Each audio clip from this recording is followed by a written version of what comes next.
하나님의 말씀은 요한계시록 20장 11절과 13절의 말씀을 제가 봉독해 드리겠습니다. 이것은 하나님의 말씀입니다. 또 내가 크고 흰 보좌와 그 위에 앉으신 이를 보니 땅과 하늘이 그 앞에서 피하여 간되었더라. 또 내가 보니 죽은 자들이 큰 자나 작은 자나 그 보좌 앞에 서 있는데 책들이 펴 있고 또 다른 책이 펴졌으니 곧 생명책이라. 죽은 자들이 자기의 행위를 따라 책들에 기록된 대로 심판을 받으니 바다가 그 가운데서 죽은 자들을 내주고 또 사망과 음부도 그 가운데서 죽은 자들을 내주매 각 사람이 자기의 행위대로 심판을 받고. 아멘. 제가 지금 설교하고 있는 요한계시록에 대한 내용은 주해가 아닙니다. 그러니까 주해라고 한다면 이제 1장부터 22장까지 대한 내용을 차례대로 설교를 하는데, 이것은 이미 8년 전부터 제가 요한계시록 전장을 1장부터 22장까지 순서대로 2년 2번이나 제가 설교를 했고요. 이제 올해부터는 이제 그 주해 설교가 아니라, 설교 내용은 주해지만 요한계시록 전체적인 주해가 아니라 이번에 제가 설교하는 것은 요한계시록 6장부터 19장에 기록된 내용들을 내용상 구조라고 말씀을 드렸잖아요. 이제 그 형식상 구조는 기록된 순서대로 1장부터 22장까지 쭉 가는 걸 제가 형식상 구조라고 말을 했고, 요한계시록 안에 기록된 내용들을 가지고서 연대기적으로 사건들을 재정리하는 것을 내용상 구조라고 제가 말씀을 드렸습니다. 그래서 이제 이번에 하는 설교는 계시록 6장부터 22장까지 이제 연대기적인 순서로 기록된 순서와는 상관이 없이 사건들을 가지고, 그러니까 계시록 6장부터 22장까지가 약 51가지에 대한 사건이 나와요. 제가 이제 정리한 바로는.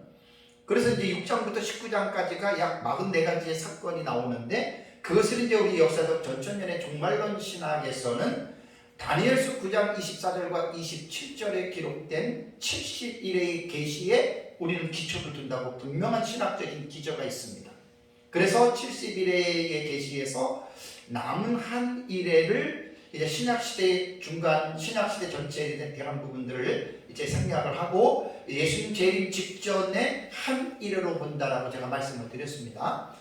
그래서 이제 이 70일의 계시를 연구할 때 마지막 한 일회를 예수님 재림 직전으로 뒤로 밀어서 이제 69일회와 한 일회의 중간에 공백 기간을 두는 것은 많은 사람들이 세대주의의 해석법으로 알고 있는데, 그것은 세대주의 해석법이라기보다도 성경을 해석하면 자연스럽게 그러한 해석이 나올 수가 있습니다. 그래서 이제 한 일회의 그 기간을 이제 공백 기간으로 두는 것은 세대주의는 19세기에 출현을 했고, 세대주의 출현하기 이전에 2세기에 이미 초대교부인 이레네우스와 히폴리투스가 그렇게 그들이 보았던 최초의 신학자들입니다.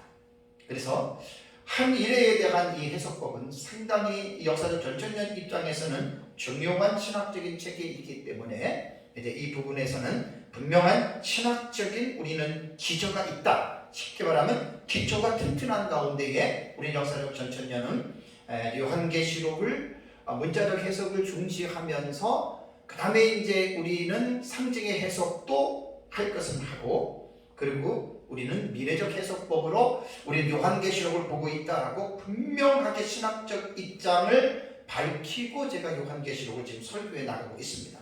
그러니까 마구잡이식으로 이것저것 따지지 않고 막 그렇게 이제 요한계시록을 보는 게 아니라 이러한 분명한 신학적인 기초가 분명하다고 하는 이러한 부분을 잘 기억을 하셔야 됩니다. 이제 그래서 사실 20장 오늘이 마지막 부분이거든요.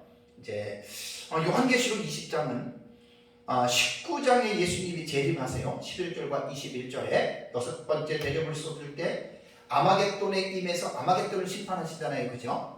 그리고 나서 20장에 천년기가 나오는데 역사적 전천년은 연속적으로 본다 그랬죠. 그죠? 그러니까 우리는 그대로 예수님 재림하신 이후에 천년왕국이 이 땅에서 이루어진다라고 말씀을 드렸고, 천년왕국에 대해서는 20장 1절과 6절 여기에 딱 나와요. 그리고 천년왕국에 대한 모든 정보를 제공하지 않아요. 딱 두 가지 사건이죠. 이제 천사가 하늘에서 쇠사슬을 가지고 내려와서 사탄을 잡아가지고 무저갱에 던져놓고 잠그고 스프라기죠. 인쳐요. 인을 봉인해요. 그거 하나 하고 4절에서 6절에 보면은 보좌에 앉아있는 자들이 있는데 그들에게 심판이 있어요. 그래서 그들이 누군가 봤더니 환난 전 순교자와 환난 중에 죽었던 순교자들이 살아서 에제산이라고 했어요. 살아서라고 하는 말은 육체적인 부활입니다. 그러니까 이 부활자들을 가리켜서 20장 5절에는 첫째 부활이다. 아우테 헤아나스타시스 헤프로테, 이것이 첫째 부활입니다. This is the first resurrection, 이렇게 나오는 거예요. 그래서 첫째 부활이라고 하는 이 본문의 내용은 너무나 중요하고, 첫째 부활을 어떻게 해석하느냐에 따라서 기독교에서 말하는 부활에 대한 이 사실들이 정리가 된다고 말씀을 드렸어요. 그래서 20장 4절에서 제가 1시간 설교하고 5절과 6절을 또 1시간 설교를 해서 그때 부활에 대한 어떤 부분들에 대해서 여러분들에게 말씀을 드렸습니다. 그리고 이제 천년왕국이 끝나고 사탄이 옥에서 나오고 땅의 사방 백성을 미혹하는데 미혹된 무리들을 곡과 마곡이라고 말씀을 드렸습니다. 그들이 이제 성도들의 짐과 사랑하시는 성을 둘러 진쳤다. 이것이 포위했다는 말이에요. 원어로 보면 포위했어요. 싸우려고. 그래서 하늘에서 불이 내려서 곡과 마곡을 심판하고, 그 다음에 이제 악의 원흉인 사탄이 10절을 보면은 이제 영원한 심판을 받죠. 불과 유황불에 불붙는 지옥으로 떨어진다. 이것이 20장 10절입니다.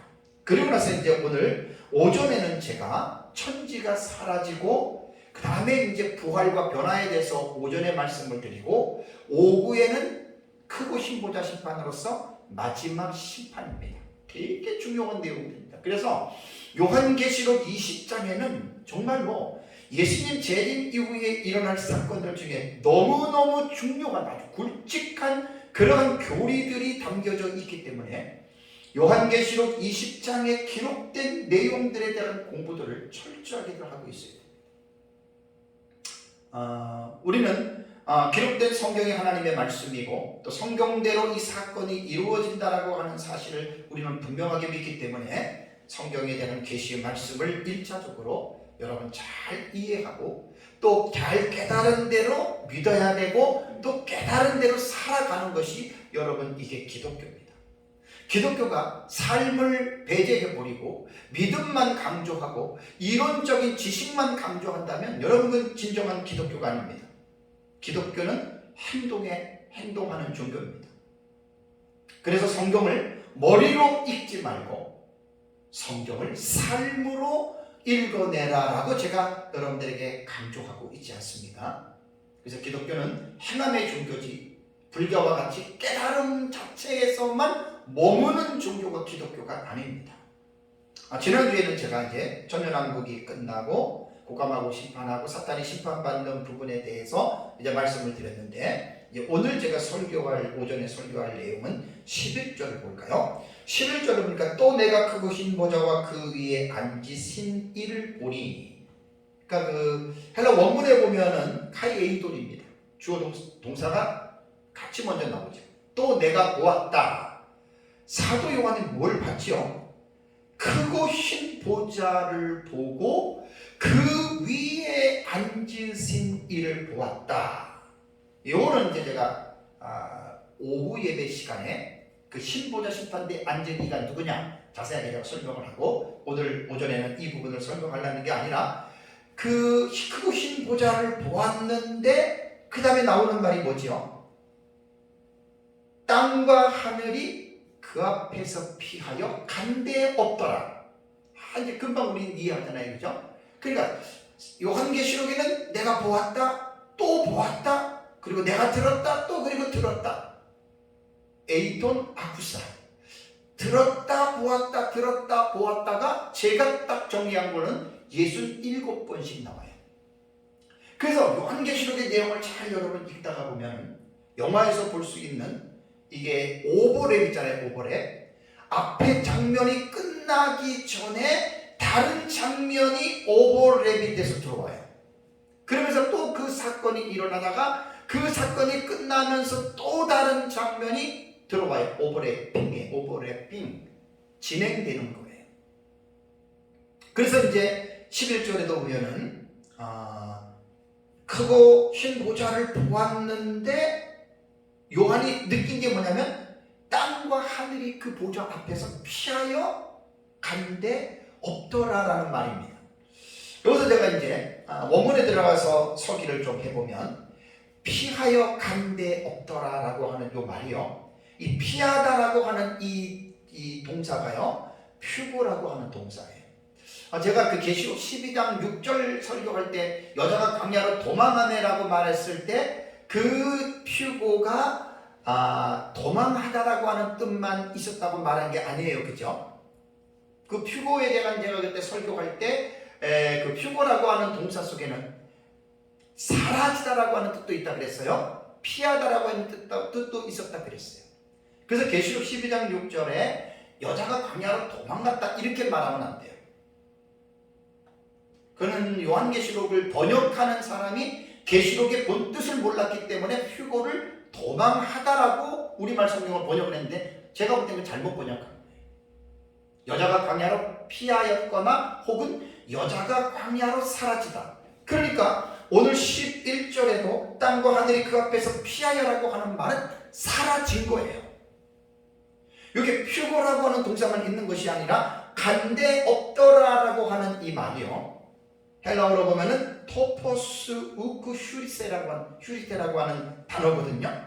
여기서 토포스는 뭐냐면 장소예요. 그러니까 땅과 하늘이라고 하는 그 장소가, 물리적인 그 장소가 없더라라고 하는 말은 뭐냐면, 우라고 하는 이 부사는 뭐냐면은 부정어예요. 부정어. 아니다, 없다라는 뜻입니다. 근데 뭐가 없느냐? 여기 휴리세라고 하는 말은 뭐냐면 휴리스코어에서 나오는 이 단어인데 찾다 혹은 발견하다라고 하는 뜻입니다.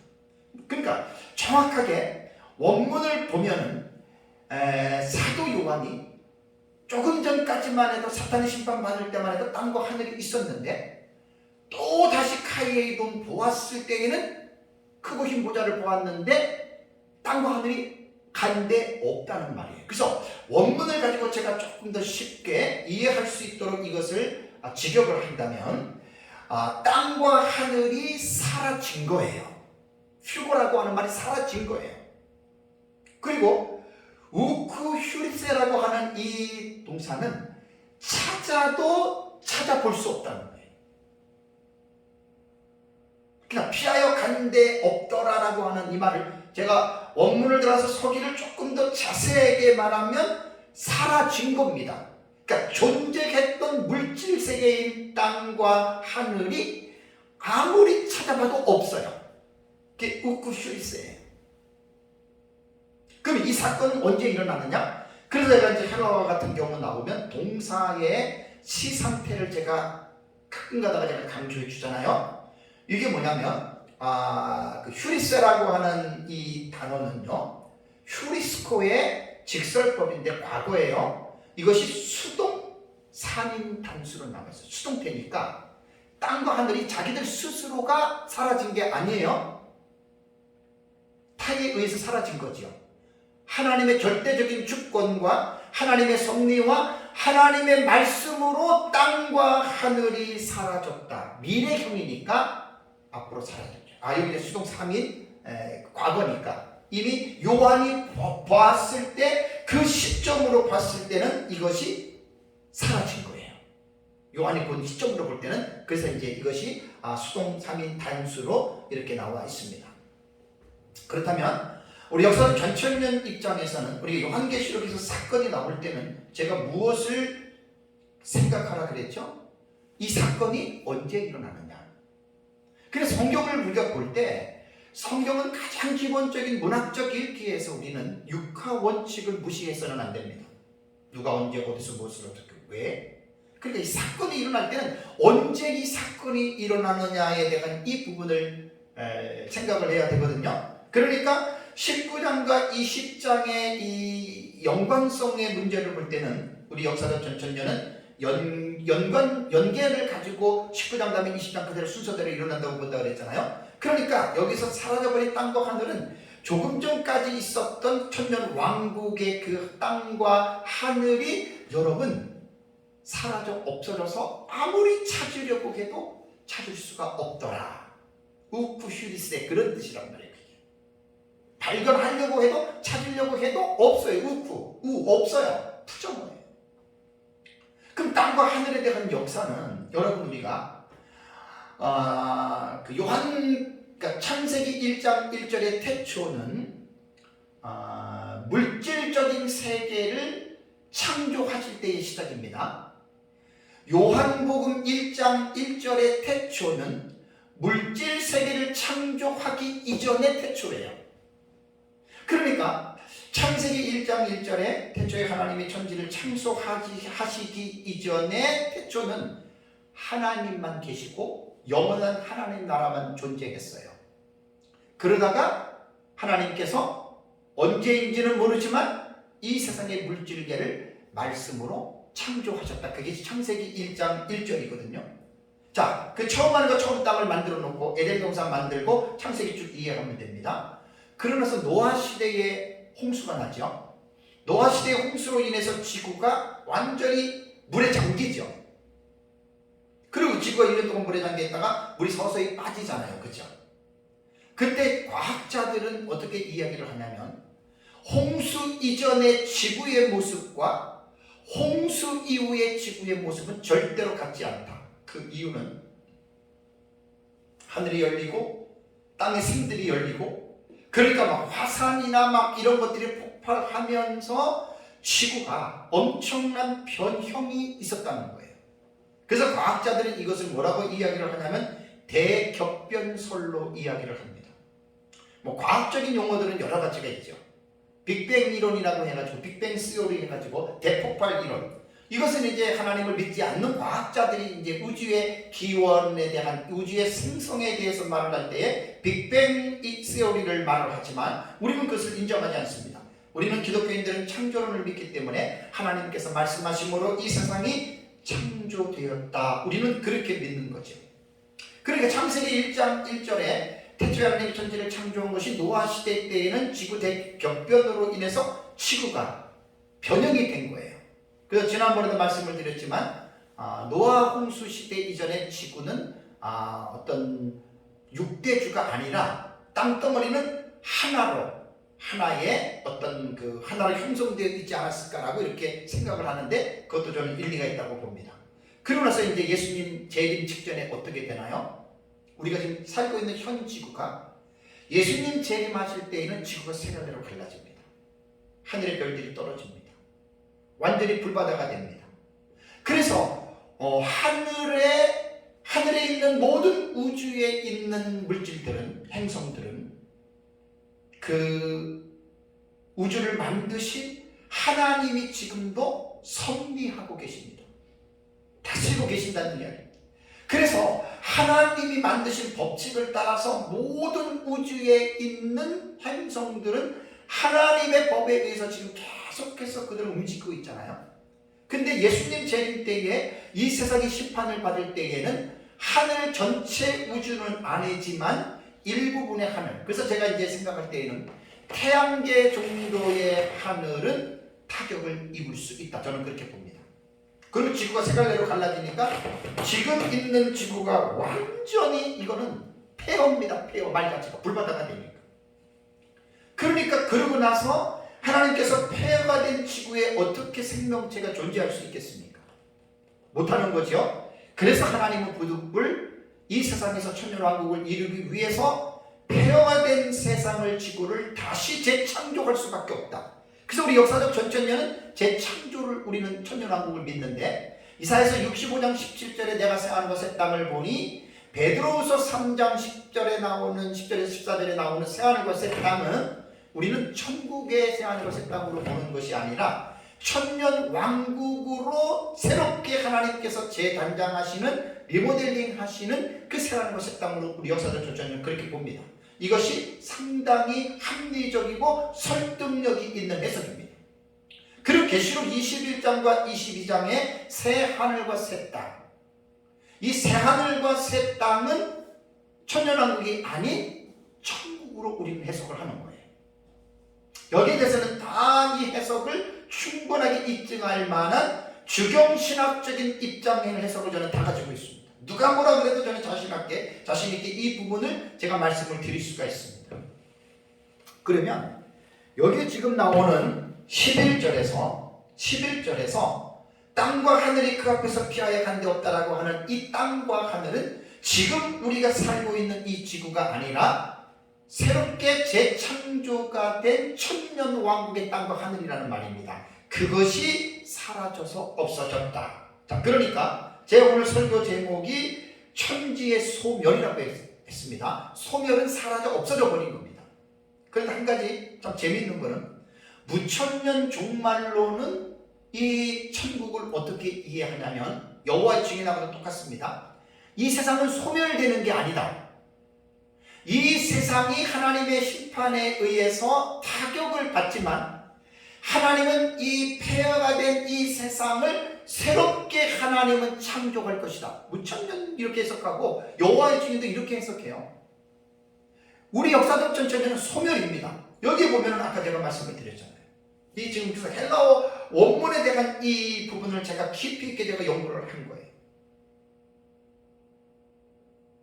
헤게카이 호 우라누스 카이 토포스 우쿠슈리세 아우토이스. 이걸 내가 서기를 좀 자세하게 제가 해본 거예요. 완전히 사라진 거예요. 찾으려고 해도 없어요. 이 소멸이라는 개념이에요. 근데 무천년은 이렇게 안 봐요. 갱신설입니다. 그 무천년 누가 이렇게 보느냐? 칼빈주의 3대 신학자인 헤르만 바빙크. 제가 이제 그 주석책을 쓸 때 보고 저도 놀랐어요. 많은 무천년주의자들이 우리 역사적 전천년주의자들처럼 본조를 소멸로 이해를 해요. 그 무천년의 정체성을 모르는 거예요. 무천년은 갱신으로 봅니다. 우리가 폐허가 된 지구를 하나님이 새롭게 갱신해서 천년왕국으로 놓듯이 무천년은 이 천국이라고 하는 이 세계를 어떻게 보냐면 하나님이 이 세상을 없애버리지 아니하고 하나님은 새롭게 갱신해서 이 땅이 천국이 된다 이렇게 보는 게 무천년의 종말론 해석이에요. 그래서 제가 무천년을 믿는 사람들한테 제가 이걸 가르쳐 줍니다. 당신들은 무천년을 믿는다 그러는데 왜 전천년으로 자꾸만 기웃기웃대냐고. 무천년을 믿으라면 확실하게 믿어라.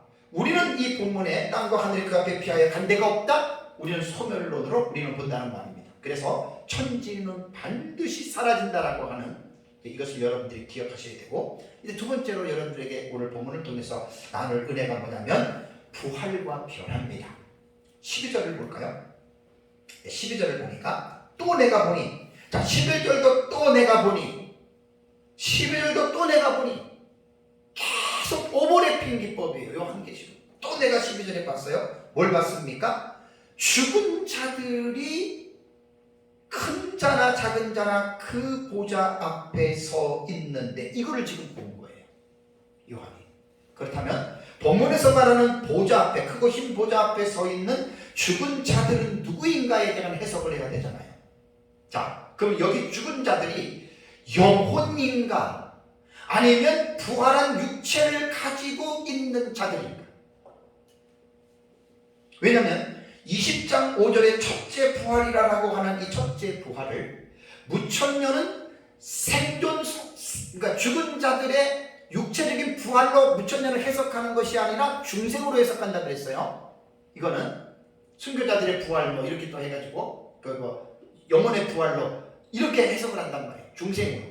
그러니까 성경을 우리가 자세하게 이해를 공부를 하려면 이런 부분들을 정확하게 우리가 따져가면서 성경에 대한 서기를 해야 돼요.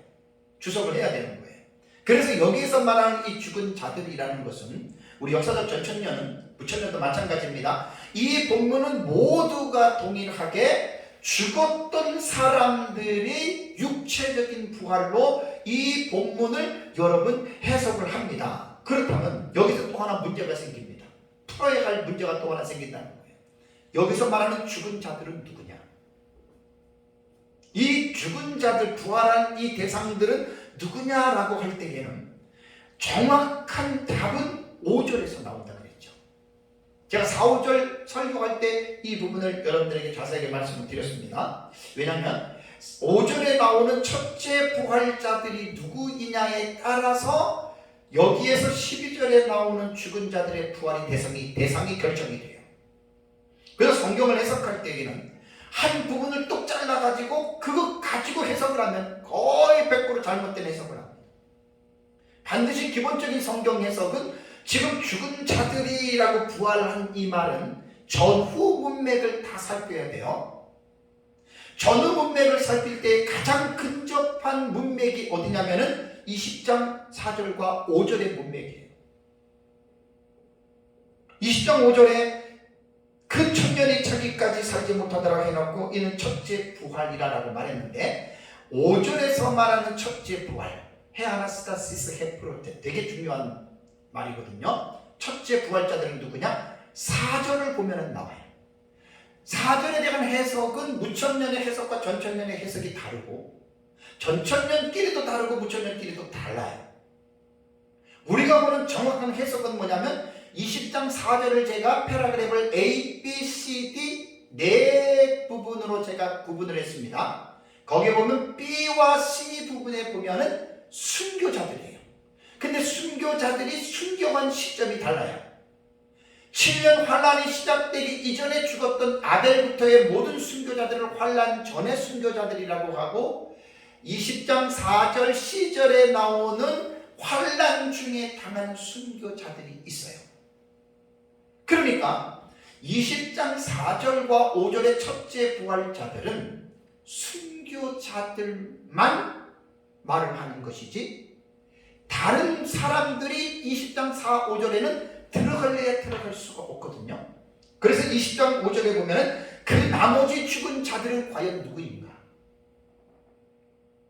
여기서 그 나머지 죽은 자들은 순교자들 외에 나머지 죽은 자들은 성도들과 불신자들밖에 없다는 말입니다. 근데 안타까운 게 여기에서 신학적인 어떤 그 입장에 영향을 받은 사람들이 여기다가 일부 역사적 전천년주의자들은 여기다가 성도들은 빼버리고 불신자들만 집어넣는 거예요. 이거는 상당히 성경을 잘못 보는 이 그릇된 해석법이 역사적 전천년 안에 지금도 이 부활에 대한 부분은 지금도 내려오고 있어요. 이 부분을 정확하게 지금 수정을 지금 시켜야 됩니다. 그래서 여기에서 이 12절에 또 내가 보니 죽은 자들이 부활했다라고 하는 죽은 자들은 천년 왕국 이후잖아요. 여기에는 성도들과 불신자들이 같이 부활한다. 동시 부활이에요. 자, 무천년도 부활을 말을 할 때는 성도들과 불신자들의 동시에 부활로 같이 이야기를 합니다. 역사적 전천년만 예수님 재림할 때 성도들 부활하고 천년하고 끝난 다음에 불신자들 부활한다라고 이 부활에 대한 이 부분들을 갈라놓거든요. 간격을 두거든요. 이게 역사적 전천년에서 부활에 대한 잘못된 해석이 지금까지 내려오고 있어요. 그래서 저는 이러한 잘못된 해석들이 반드시 수정되어져야 된다. 이건 성경을 보면 분명하게 이렇게 이야기를 하고 있거든요. 그래서 이제 이런 부분들을 제 책에 보면 뭐 저에게서 나온 사상이 아니고 저도 배웠고 또 많은 책들을 보고 그러면서 역사적 전천년 안에 이러한 잘못된 부분들이 반드시 수정이 되어져야 된다라고 제가 지금 계속 설교하고 강의하고 지금 있고 책을 지금 쓰고 있는 중입니다. 그래서 천년왕국이 마친 이후에 성도와 불신자들이 계시록 20장 4절의 문맥으로 쭉 흘러 넘어가면 그러니까 다른 거 데살로니가 전서라든가 고린도 전서라든가 그 다음에 요한복음이라든가 다른 거 자꾸만 갖고 올 필요가 없어요. 왜냐하면 첫째 부활이라고 하는 이 어떤 정체성을 분명하게 세워놓으면 나머지 신약 성경에 흩어져 있는 부활에 관한 본문들은 자동적으로 정리가 됩니다. 놀라운 신비입니다. 그래서 첫째 부활에 대한 이 해석들을 제대로 못하니까 부활론이 여기서 얽히고 저기서 얽히고 실타래가 얽혀가지고 부활론을 지금까지 풀어내지 못하고 있는 거예요. 그래서 12절에 또 내가 보니 죽은 자들이 큰 자나 작은 자나 그 보좌 앞에 서 있다. 부활한 겁니다. 그것은 성도들과 불신자들이 천년왕국이 마치고 동시에 부활한다. 이렇게 해석하는 것이 가장 자연스럽습니다. 가장 성경을 올바르게 해석하는 것입니다. 근데 이제 조금 전에 말씀드린 대로 일부 역사적 전천년주의자들이 전통적으로 내려온 잘못된 부활과는 데살로니가전서 4장 16절 17절과 고린도전서 15장 23절 24절을 첫째 부활을 염두에 두지 아니하고 신학적으로 먼저 해석을 해버린 거예요. 거기에서부터 문제가 지금까지 2000년 동안 내려왔다는 거예요. 저는 하나님이 반드시 이 잘못된 부활관이 역사적 전천년 안에서 반드시 나는 하나님이 수정하게 하신다. 저는 그렇게 믿습니다. 그 다음에 이제 13절을 볼까요? 13절에도 보니까 바다가 그 가운데서 죽은 자들을 내어주고 또 사망과 음부도 그 가운데서 죽은 자들을 내어주매, 이게 지금 이제 부활을 말을 하는 거예요. 그리고 이 말씀은 모든 죽었던 자들이 자기들이 죽었던 곳으로부터 부활하는 거예요. 살아나는 거예요. 바다와 사망과 음부에 대한 자세한 설명은 오후 예배 시간에 제가 이 부분에 대해서는 자세하게 좀 말씀을 드리겠습니다. 여러분, 기독교는 죽은 자의 부활을 믿는 종교입니다. 물론 고대 이집트 종교도 부활을 믿고 있는 종교이기는 하지만 그 부활에 대한 그 사상은 원래 기독교에서 나온 사상이기 때문에 고대 이집트인들이 그것을 자기네들 나름대로 그러한 어떤 사상들을 만들어 놓았다고 보시면 됩니다. 모든 사람은 죄인이기 때문에 죄의 삭스로 반드시 죽습니다. 근데 죽은 것으로 인생은 끝나는 것이 아니라 반드시 모든 죽은 자들은 부활한다. 이것이 바로 기독교에서 가르치고 있는 내용입니다. 그래서 부활은 순교자들이 먼저 살아난 것을 first resurrection이에요. 첫째, 프로테헤아나스가스. 첫 번째로 순교자들을 하나님이 먼저 살리고, 고린도전서 15장에 보면은 마지막으로 살아나는 부활자들은 성도들과 불신자들이다. 고린도전서 15장 그렇게 해석하면 돼요. 그리고 데살로니가전서 4장 16절에도 그리스도 안에서 죽은 자들이 먼저 일어나는 것은 성도가 아니라 환난 전에 순교자들이 예수님 재림할 때 그때 부활하는 거예요.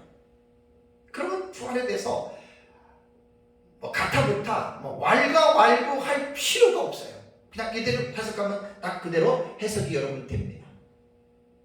그런데 오늘의 제 설교는 사실 부활이 여기서 마치는데 중요한 게 하나를 잊어버리면 안 돼요. 뭐냐면 마지막 날에 일어나는 부활의 사건과 동시에 일어나는 또 하나의 아주 신비스러운 사건이 있습니다.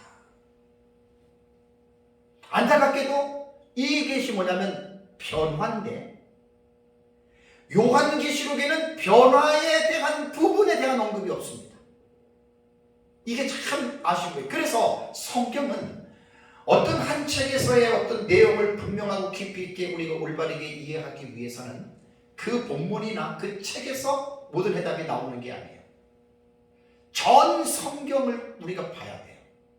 종교개혁자들이 외쳤던 솔라 스크립트라, 오직 성경인데, 오직 성경이라고 하는 말 속에는 토타 스크립트라, 전 성경입니다.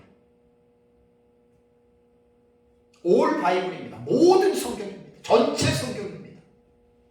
그래서 중요한 주제들은 그 텍스트 부분에서만 다 나오는 게 아니라 전 성경을 통해서 그러한 사실들을 여러분 우리는 가져올 수 있는 그런 신앙적인 지식이 있어야 됩니다. 그래서 마지막 부활할 때 그 부활과 동시에 일어나는 또 하나의 신비로운 사건이 변화인데, 이 변화는 어떤 특징이 있냐면 부활은 죽은 자가 살아나는 게 부활이지요. 변화는 사람이 죽지 않고 영생체로 바꾸어지는 것을 가리켜서 여러분 변화라고 합니다. 그래서 이 요한계시록 21장 지금 12절과 13절에 제가 부활, 성도들과 죽은 자들이, 불신자들이 부활했을 때 이것만 봐서는 안 된다는 이야기예요. 본문에는 생략이 되어져 있지만 전 성경, 토타 스크립트라, 전 성경적인 입장으로 볼 때는 마지막 날의 부활 때에는 또 하나의 신비로운 사건이 바로 살아있는 성도들은 죽음을 보지 않고 영생체로 화되는 것을 우리는 변화라고 우리는 이야기를 합니다. 그래서 좀 요한계시록에서는 이 부분이 없는데 이 부분은 어디 나오냐면 고린도전서 15장 51절에 나옵니다. 자, 한번 고린도전서 15장을 보세요. 15장 51절 2절. 고린도전서 15장 51절과 52절을 보세요. 보라 내가 너희에게 비밀을 말하노니 우리가 다 잠잘 것이 아니요 언제요? 마지막 나팔에 어떻게? 순식간에 호련히 어떻게요? 다 변화가 되리니. 고린도전서 15장 51절에 분명하게 잠잘 것이라는 말은 뭐냐면 죽어있는 상태를 말하는 거예요. 순식간에 변화가 되는데 52절을 보니까 나팔 소리가 나매 죽은 자들이 썩지 아니할 것으로 다시 살아나고, 이건 죽은 자들의 부활입니다. 그 다음에 우리도 변화하리라. 우리라고 하는 말은 생존한 성도들이에요. 살아있는 성도들이라는 말이에요. 변화라고 하는 이 말이요, 헬라어 단어에 보면은 알라소라고 하는 단어입니다. 변경하다, 바꾸다라고 하는 뜻입니다. 그러니까 뭐냐면 살아있는 몸이, 죽지 않고 살아있는 몸이 죽음을 거치지 않고 순식간에 호련히 영원히 살아가는 영생체로 변화하는 현상을 헬라어로는 알라소라고 이야기를 하는 거예요. 여러분, 지금 우리가 가지고 있는 이 육체는 영생체가 아닙니다. 유한한 몸입니다. 병도 들고 사고를 당하면 죽어야 되고, 나이가 들면 노화가 되면 다 약화가 돼서 결국은 여러분 죽어야 되는 그러한 유한한 몸으로서 썩어져 없어질 형질이 지금 우리가 가지고 있는 육체예요. 그런데 변화체라고 하는 말은 썩어질 우리의 육체가 썩지 아니할 영원한 형태로 바꾸어지는 것, 이게 여러분 변화체입니다. 원문을 보면은 알라게소메사라고 하는 이 단어로 동사가 이렇게 변화가 됩니다. 그러니까 알라소에서 이것은 동사 직설법인데 미래 수동태입니다. 미래 수동태라는 말은 뭐죠? 말 그대로 앞으로 일어날 일이에요. 미래적인 사건이에요. 수동태는 뭐죠? 변화는, 능동태는 각자가 자기 스스로가 이렇게 변화된다라고도 볼 수 있지만 수동태이기 때문에 인간의 의지로서 변화가 되는 게 아니에요. 전혀 인간의 의지하고는 상관이 없는 타에 의해서, 곧 하나님의 절대적인 주권과 하나님의 그 섭리 속에서 모든 생존했던 성도들이 죽음을 보지 아니하고 호련히 갑작스럽게 변화가 된다라고 하는 그런 말입니다. 그러면 이 미래가 언제인지 모릅니다. 마지막 나팔이 불려질 때라고 이렇게 이야기를 하는데요, 마지막 나팔이 불려질 때 성경을 보면은 나팔에 대한 이 주제들이 많이 나옵니다. 자, 예수님 재림할 때 공중에서 나팔 소리 들리죠? 그죠? 그 다음에 요한계시록을 보면은 7 나팔 나오죠?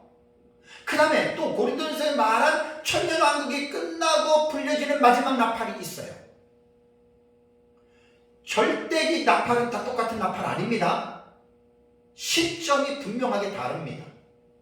예수님 재림할 때 불려지는 나팔은 6번째 나팔, 7 나팔 속에서 나오는 것이고, 그 다음에 고린도전서 15장에 나오는 마지막 나팔은 계시록에 나오는 나팔이 아닙니다. 천년왕국이 끝나고 하늘에서 불려지는 나팔입니다. 많은 사람들이 이 부분들을 되게 많이 착각들을 하고 있어요. 그래서 이 마지막 나팔은 고린도전서에 나타나는 변화될 때는 천년 왕국이 끝나고 동시에 성도와 불신자들이 부활하잖아요. 그때 천년 왕국의 백성들은 어때요? 곡과 마구로 불로 심판을 받았지만 살아있는 성도들이 있죠, 그죠? 그들이 그 순간에 부활과 동시에 살아있는 그들은 호련히 썩지 않는 몸으로 천년 왕국에 들어간 성도들은 죽지 않은 자들이잖아요. 그래서 그들이 변화가 된다라고 하는 말입니다. 여러분, 예수님께서 십자가에서 죽으시기 전에 육체는, 우리의 육체는 똑같습니다. 썩을 육체예요. 밥 안 먹으면 배가 고프고요, 잠 안 자면 피곤하고요. 근데 3일 만에 부활하신 예수님은 죽기 이전의 몸하고는 전혀 다르잖아요. 예수님 어떻게 했어요? 제자들이 문을 잠궜을 때 부활하신 예수님 어떻게 했죠? 잠근 문을 열지도 않고 그냥 들어오시죠. 여러분이 부활과 변화체는요, 영생체는 신비 중의 신비입니다. 고린도전서 15장 50절 한번 보세요. 그 앞에 50절 보시면 형제들아 내가 이것을 말하노니 혈과 육은 인간 육체예요. 하나님의 나라를 이어받을 수 없다. 지금 있는 이 몸으로 천국 못 들어갑니다. 그 다음에 썩는 것은 썩지 아니하는 것을 유업으로 받지 못합니다. 썩는 것은 우리가 가지고 있는 유한한 이 몸이에요. 이 몸은 썩지 아니하는 것, 곧 영생을 누리는 하나님의 나라를 못 들어간다. 지금 그걸 말하고 있는 거예요. 그래서 사도 바울은 고린도 교회 성도들에게 마지막 나팔이 불려질 때 부활과 변화의 사건이 일어날 것이고 이 사실을 비밀이라고 말을 했습니다. 비밀이라고 하는 이 단어는 미스테리온이라고 하는 헬라어 단어인데 뜻은 이런 뜻입니다. 입이나 입술을 닫다 혹은 다물다. 왜요? 언급될 수 없거나 언급되어서는 안 되는 말이라는 말이에요. 여러분, 이런 말들을 우리가 불신자들한테 이야기를 하면 그들이 이 사실을 이해하겠습니까? 손에 써도 몰라요. 예수님이 그랬죠. 내 양은 내 음성을 듣는다 그랬죠. 하나님의 말씀은 아무나 듣고 깨닫는 게 아니에요. 마지막 때에 일어나는 이 부활과 변화, 이 놀라운 그래서 이것이 신비, 미스테리온이라고 그러는 거예요. 비밀이라고 말을 하는 거예요. 부활과 변화의 교훈은 육신을 입고 있는 인간이 영원한 하나님의 나라에 들어가기 위해서는 이 육체의 썩을 몸이 썩지 아니할 몸으로 변화가 되어져야 천국을 들어갈 수 있다. 그것을 지금 교훈하고 있는 거예요. 그래서 영생체로 바뀌어지는 것은 두 가지잖아요. 죽은 자들은 부활해야 되고 마지막 때에 이 죽은 자들이 부활할 때 살아있는 성도들은 죽음을 변치 않고 변화가 된다. 알라소, 그 단어가 바로 그런 뜻이에요. 그렇다면 변화의 시점은 언제인가? 성경을 보면 변화의 시점은 딱 두 가지입니다. 예수님 재림 시에 변화가 된다라고 말하는 사람들이 이게 무천년입니다. 그러니까 무천년은 예수님 재림하면 죽은 자들, 성도들, 불신자들 동시에 부활해요. 그리고 살아있는 성도들 어떻게 돼요? 변화돼요. 그리고 크고 힘보자 심판 후에 천국 지옥 끝. 이게 무천년의 종말론의 시나리오입니다. 아주 간단하죠. 근데 전천년은 예수님 재림하시면 천년 왕국이 이 세상에 있고 천년 왕국이 끝난 다음에 죽은 자들이 부활하고 천년 왕국에서 생존해 있던 자들이 변화된다. 이게 무천년과 전천년이 그 차이에 천년 왕국을 두고. 그래서 무천년은 예수님 재림할 때 죽은 성도들, 불신자들 부활하고 변화가 이루어진다라고 이렇게 말을 하는데 일부 역사적 전천년주의자들이 아까도 말씀드렸지만 큰 오류 중에 하나가 예수님 재림할 때 죽은 성도들이 살아나고 살아있는 성도들이 변화된다. 이 역사적 전천년의 가장 큰 오류가 이거예요. 그리고 천년왕국 끝나고 마지막 부활 때는 누가 살아나요? 불신자들이 부활한다. 이것이 역사적 전천년이 말하는 부활과 변화의 지금 사상이에요. 이거 고쳐져야 돼요. 이거 성경적으로 분명히 맞지 않아요. 아주 그 잘못된 것들이 되게 많아요. 그래서 제가 늘 말씀드리잖아요. 어떻게 부활한 사람이 천년왕국에 들어가서 자식을 낳으면서 살 수 있겠습니까? 그 잘못된 해석이에요. 그 다음에 이제 마지막 두 번째는 천년왕국이 마치는 시점에서 일어난다는 견해. 제가 보는 성경이 그런 개념이에요. 그래서 20장 5절의 첫째 부활에 관한 이 해석을 정확하게 해놓으면 부활은 한 10개 정도 신약 성경의 텍스트가 나옵니다. 제 책에는 다 써놨어요.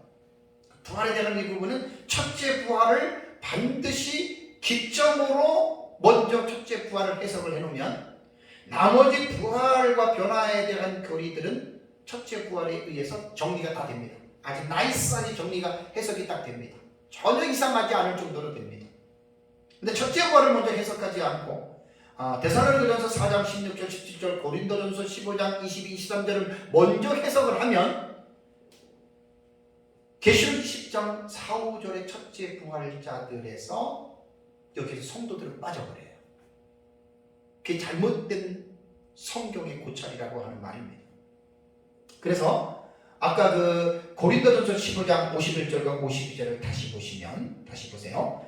마지막 나팔의 순식간에 호련이 변화된다고 하면서 52절에 나팔 소리가 나매, 이거는 계시록의 나팔 소리 아니에요. 천년왕국 끝나고요. 나팔 소리가 나매 죽은 자들이 썩지 않을 것을 어떻게 해요? 다시 살아나고, 이게 부활이죠. 그 다음에 우리들은 뭐냐면 바울이 아니라 생존에 있는 성도들이 변화되는 거예요. 그러니까 부활과 변화는 동시에요. 자, 일부 역사적 전천년에 지금까지 내려오는 전통적 해석이 왜 틀리냐면, 예수님 재림할 때 부활과 변화가 일어난다고 성도들 얘기를 했잖아요. 그런데 여기 고린도전서 15장 51절에는 부활과 변화가 동시에 일어나는데, 이 시점을 역사적 전천년의 정통적인 해석은 예수님 재림 때로 맞춰놓는데, 지금 계시록 21장 12절과 13절의 이 부활과 변화, 이것은 천년왕국 마치고예요. 그럼 천년왕국에서 생존 성도들이 누가 있습니까? 전부 다 부활체인데.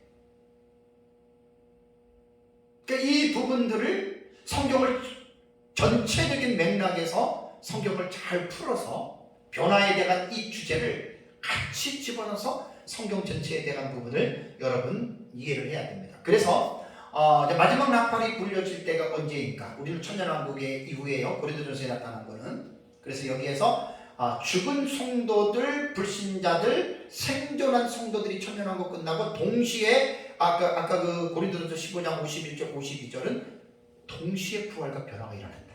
이 해석이 가장 성경적이라고 하는 이제 그러한 말입니다. 그래서 이제 일부 역사적 전천년주의자들의 오류는, 제가 데살로니가전서 4장 17절에 대해서 말씀을 드렸는데, 자, 4장 17절을 한번 가보세요. 이거 잘 보세요. 성경 해석을 왜 잘못된 해석을 하는지 그 이유를 말씀을 드릴게요. 데살로니가전서 4장 17절을 보시면, 4장 16절을 먼저 보시면, 주께서 호령과 천사장의 소리와 하나님의 나팔 소리로 친히 하늘로부터 강림하시니 예수님 재림하세요. 자, 예수님 재림할 때 그리스도 안에서 죽은 자들이 먼저 일어나요. 그리스도 안에서 죽은 자들은 성도들을 말하지만 모든 성도가 아니에요.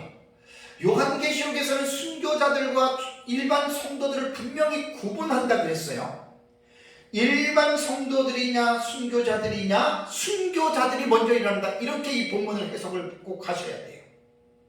죽은 자들이 일어나는 것은 성도들은 여기서 안 일어납니다. 그래서 순교자들이 먼저 일어나고, 그 다음에 17절을 뭐라 그랬죠?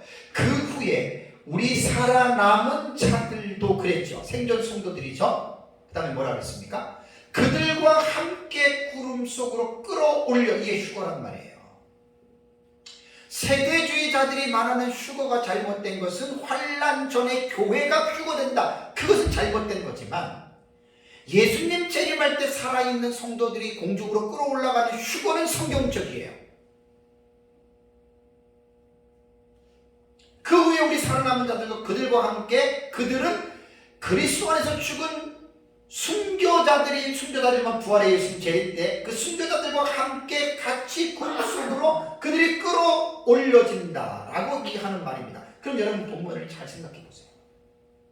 무천년도 그렇고 일부 역사적 전천년에서 전통적인 해석이 여기에서 살아남은 자들이 공중으로 올라갈 때 변화돼서 올라간다라고 이렇게도 지금 말들을 하고 있거든요. 자, 여러분 다시 한번 눈을 씻고 한번 보세요.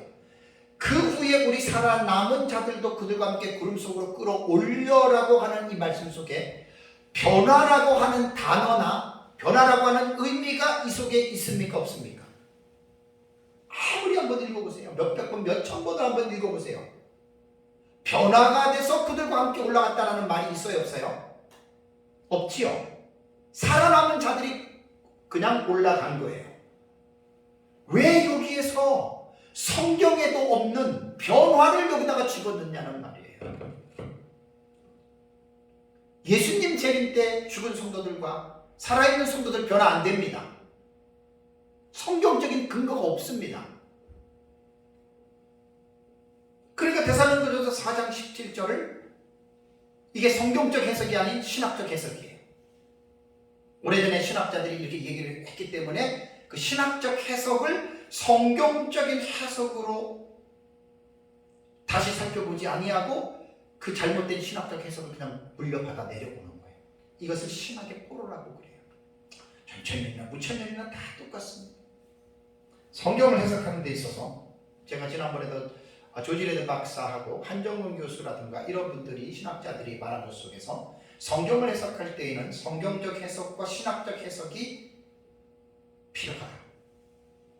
어느 하나가 옳고 어느 하나가 틀리다라고 말을 하면 안 되는데, 근데 이 두 가지 해석 방법 속에서 분명한 우선순위가 있다. 신학적 해석보다는 성경적 해석이 반드시 우선되어져야 된다. 아주 명언입니다. 그러니까 데살로니가전서 4장 17절에 살아있는 우리도 그들과 함께 구름 속으로 끌어올려는 변화가 없는데 신학적인 그릇된 해석이 여기 들어와 버린 거예요. 그래서 다들 이 본문을 읽을 때에 생존 성도들이 변화가 돼서 휴거됐다. 이게 역사적 전천년의 가장 큰 맹점이에요. 근데 이거를 지금 못 풀고 들이고, 물론 많은 사람들이 여기서 풀어가기는 해요. 그렇게 보는 것이 아닙니다. 제가 연구하는 서양의 여러 신학자들 중에서 많지는 않아도 이러한 사상을 따라가는 신학자들이 있어요. 제가 책에 다 밝힐 거예요. 그러므로 무천년과 일부 전천년주의자들이 말하는 데살로니가전서 4장 17절은 생존 성도들이 공중으로 휴거가 되는데 변화되어서 휴거가 되는 것이 아니라고 하는 것을 꼭 기억해야 됩니다. 그래서 제가 오늘 부활이라고 하는 이 대주제의 이 중요한 이 어떤 주제 속에다가 마지막 때 같이 동시에 일어나는 이 변화라고 하는 것이 요한계시록에서 침묵하고 있다는 것이 너무나 안타깝고, 그래서 이 주제를 가지고 제가 병행해서 지금 여러분들에게 제가 이제 말씀을 드리는 겁니다. 그렇다면 왜 역사적 전천년에서 전통적으로 내려오는 예수님 재림할 때 죽은 성도들이 살아나고 생존 성도들이 부활해야 된다라고 하는 이것이 왜 틀리느냐, 이것이 왜 수정되어지느냐에 대한 이 부분에 대해서 제가 말씀을 드릴게요. 계속 여러분들에게 이전에 말씀을 드렸는데, 자, 천년왕국은요 부활체와 변화체가 들어가는 곳이 아닙니다.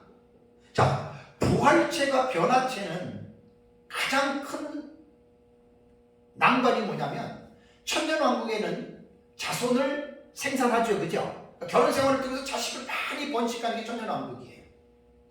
근데 영생체로 바꾸어진 부활체와 변화체가 자식을 어떻게 낳습니까? 못 낳습니다. 그러니까 무천년주의자들이 역사적 전천년주의자들의 이 부분을 가지고 공격을 하면 할 말이 없어요, 전천년주의자들.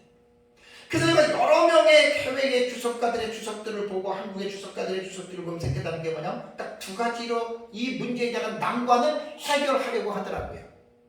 하나는 사람은 할 수 없지만 하나님은 어떤 방법으로도 자식을 번식시킬 수 있다, 이렇게 핑계를 대는 거예요. 이거는 무책임한 변명입니다. 이렇게 말하면 절대 안 돼요. 이건 완전히 코미디예요, 코미디. 부활체와 변화체는 자식 못 낳아요. 근데 어떻게 하나님이 어떤 방식으로 낳을 거예요? 그래서 이제 역사적 전천년주의자들 중에서 그 석학들의 주석들을 보면 한 가지 딱 만들어 놓은 게 뭐냐, 성도가 부활하고 생존 성도가 변화체로 들어가서 자식을 못 낳으니까 자식을, 분명히 천년왕국에는 자식을 무수히 낳거든요. 하늘 별처럼 많이 낳아요, 천년 동안. 그래서 만들어놓은 가설이 뭔 줄 아세요? 불신자들을 천년왕국으로 밀어넣는 거예요.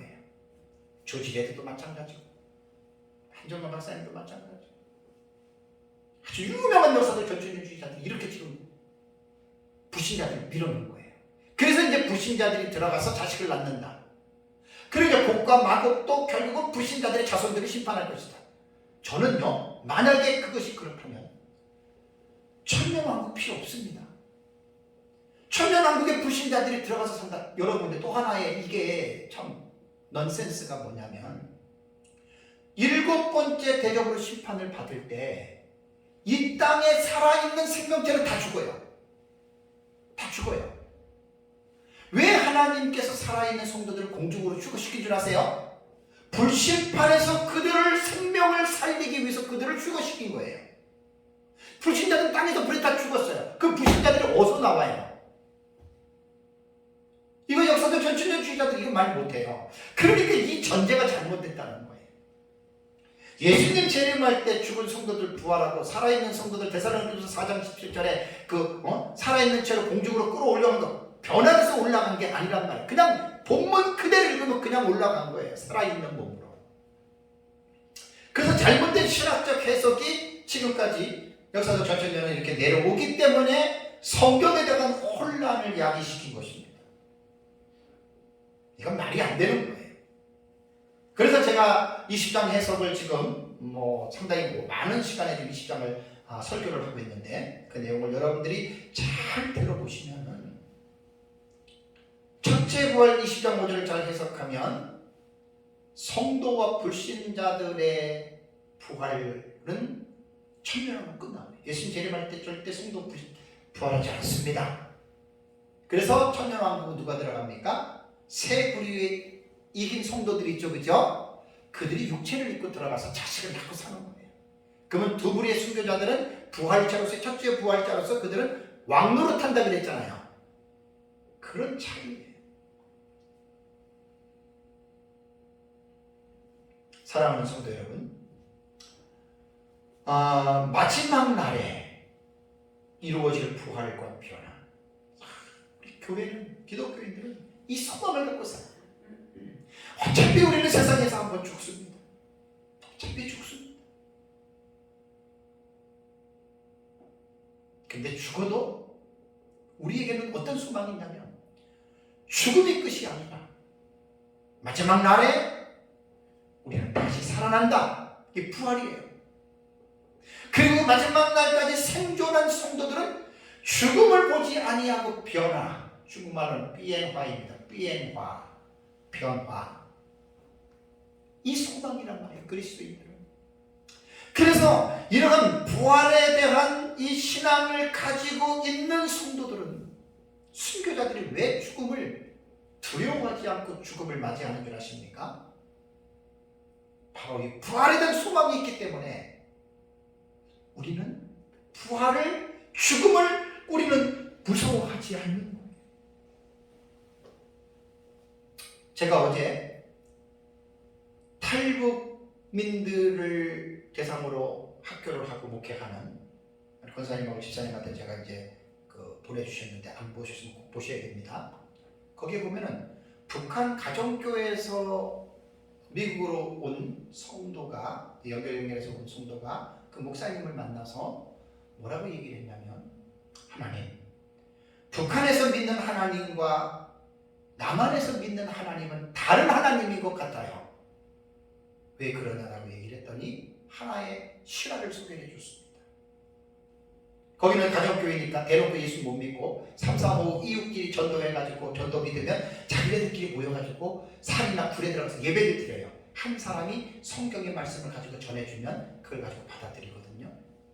그래서 어떤 사람이 전도를 받아서 이웃집하고 해서 예배를 드리고 할머니가 성경 하나를 장독대에다가 묻어두고 자기네 예배 드릴 때는 한 구절을 써가지고 간대요. 그래가지고 한 6명이 모여가지고 예배를 드려가지고 너무 말씀이 좋아서 새로운 그 성도를 하는 사람이 그 글을 나한테 달라고, 그 외면하면 다 이제 설교하고 찢어버리면 할머니가 줬대요. 근데 오는 길에 불신검문에 걸려가지고 끌렸어요, 그 성도가. 그러니까 이제 그 공산당이 뻔하잖아요. 어디서 뭐 했어, 누구랑 만났어, 그거를 토설하면 어떻게 되죠? 6명 다 죽는 거예요. 그래가지고 말 안 하니까 손 발을 자르기 시작한 거예요. 그래도 이 사람은 말을 안 한 거예요. 손목, 발목, 몸, 다리, 사지를 다 자른 거예요. 이것을 어떻게 알았냐면 갑자기 그 북한 동네에서 사이렌이 울려서 나가보니까 웬 사람이 난도질을 시체가 토막이 난 거예요. 그래서 그 사람은 그걸 본 거예요. 아, 예수 믿는 사람들은 죽어도 신앙을 버리지 않고 그렇게 자기만 살려고 남을 고발하지 않는구나. 그걸 믿고 이 사람이 북한에서 예수 믿고 하나님의 은혜로 탈북해가지고 미국으로 간 거예요. 그리고 대한민국에 딱 와보니까 그분 말이 북한에서 믿는 하나님과 남한에서 믿는 하나님은 다르다는 거예요. 아무리 눈 씻고 봐도 대한민국에서 예수 믿는 사람들 그렇게 목숨 걸고 예수 믿는 사람을 본 적이 없대요. 무슨 말인지 아세요? 우리는 자유라고 하는 민주적이라고 하는 이런 복을 받은 거예요. 대한민국 하나님을 잘 믿어서. 근데 우리가 믿는 예수 믿는 것을 보면 그 사람들은 예배를 드리는 것을 목숨 걸고 예배를 드린단 말이에요. 한국에 나와보니까 자기 바쁜 일 있으면 예배 주일날 필요 없어요. 바쁜 일 나가는 거예요. 그러니까 그 사람이 볼 때 북한에서는 최소한 예수 믿으면 목숨 걸고 믿거든요. 아니, 한국으로 와보니까 너무나 자유스러워. 주일도 필요 없어. 뭐 헌금 그것도 필요 없어. 지 하고 싶구만 하면. 제가 이것은 20년 전에 여러분들한테 말씀을 드렸습니다. 구소련 시절에 공산권 시절에 러시아도 마찬가지예요. 예수 믿으면 죽는 거예요. 감옥 가는 거예요. 그 사람들은 예배를 드리면 보통 3시간 4시간씩 막 뜨겁게 열정적으로 예배를 드려요. 한국을 따라가보니까 예배 드린다 딱 앉아보니까 25분 큰 교회 25분 설교 딱 끝나. 더 없어요? 끝났대요. 그러니까 그 사람들이 얼마나 한국에 와서 실망하는 줄 아세요? 뭐 우리는 뭐 공산권에 있는 사람들이 그리스도인들이 한국 오면 되게 부러워할 것으로 생각하죠. 착각하지 마세요. 부러워하는 게 아니라 우리 대한민국에 지금 신앙생활하는 것들이 날라리 정말 무슨 판으로 신앙생활을 하고 있는 거예요. 그러니까 그 사람들이 실망하는 거예요. 한국에 와서 큰 꿈을 갖고 한국의 선교사님들이 가서 복음을 전해서 자기들이 예수를 믿었는데 와, 그 복음을 전한 그 나라는 얼마나 뜨겁게 믿을까. 와보니까 이거 완전히 교회가 상업적으로 변화가 된 거예요. 제가 늘 그걸 외치는 거예요. 본질을 여러분들한테 말씀을 맺겠습니다. 그 사람이 사지가 잘라진 조각 나면서도 그가 죽은 이유는 나는 죽어도 마지막 날에 다시 살아난다고 하는 부활의 소망이 있었던 거예요. 거의 순교자들은 이 믿음이 100% 다 있었던 사람이에요. 과연 우리에게 이러한 부활의 소망을 가지고 우리는 지금 신앙생활을 하고 있는가? 자신에게 한번 물어봐야 됩니다. 마지막 날에 다 살아납니다. 이 심판에 대해서는 오후에 제가 설교하는 것을 하고 부활에 대한 소망을 가지고 여러분들이 믿음으로 승리하는 삶을 살아가시기를 주님의 이름으로 축복합니다.